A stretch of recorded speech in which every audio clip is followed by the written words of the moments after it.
മർദോക്കായ് എന്നു പേരുള്ള ഒരു യഹൂദ ബാലനുണ്ടായിരുന്നു. അവന് സ്കൂളിൽ പോകുന്നത് വലിയ വെറുപ്പായിരുന്നു. അവന്റെ മാതാപിതാക്കൾ ഒരുപാട് അവനെ നിർബന്ധിച്ചു. എങ്കിലും അവൻ സ്കൂളിൽ പോകാൻ കൂട്ടാക്കിയില്ല. അങ്ങനെ ഇരിക്കെ ഈ മർദോക്കായുടെ മാതാപിതാക്കൾ ആ കുട്ടിയുമായി ഒരു യഹൂദ റബ്ബിയുടെ അടുത്ത് ചെന്നു. എന്നിട്ട് കാര്യങ്ങൾ അവതരിപ്പിച്ചു. ഇവന് ഭയങ്കര മടിയാണ്, ഇവൻ സ്കൂളിൽ പോകുന്നില്ല, ഞങ്ങൾ എത്ര നിർബന്ധിച്ചിട്ടും അവന് സ്കൂളിൽ പോകാൻ ഒരു താല്പര്യവുമില്ല എന്നൊക്കെ പറഞ്ഞു. ഈ റബ്ബി മർദോക്കായെ എടുത്തു, അദ്ദേഹത്തിന്റെ ഹൃദയത്തോട് ചേർത്ത് നിർത്തി കുറച്ചുനേരം ആ കൊച്ചിനെ ആലിംഗനം ചെയ്തു. ഒരു വാക്കുപോലും മിണ്ടിയില്ല. എന്നിട്ട് ആ കുട്ടിയെ മാതാപിതാക്കൾക്ക് കൊടുത്തു. അത്ഭുതമെന്ന് പറയേണ്ടു, പിറ്റേ ദിവസം മുതൽ മർദോക്കായ് സ്കൂളിൽ പോകാൻ തുടങ്ങി. മിടുക്കനായി പഠിച്ചു. പിന്നെ അദ്ദേഹം ഒരു റബി ആയി മാറുകയും ചെയ്തു, പണ്ഡിതനായി മാറുകയും ചെയ്തു.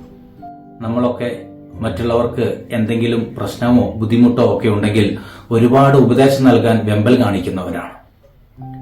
വാക്കുകൾക്ക് വിലയുണ്ട്, പക്ഷേ അതിനേക്കാളും കൂടുതൽ വില ചില മനസ്സിലാക്കലുകൾക്കാണ്.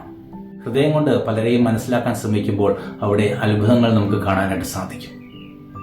വാക്കുകളില്ലാതെ ദൈവം മനുഷ്യനെ പുലുകുന്നത് വിശുദ്ധ കുർബാനയിലൂടെയാണ്. ആ സ്നേഹ ആലിംഗനം മനുഷ്യരെ മാറ്റിമറിക്കും.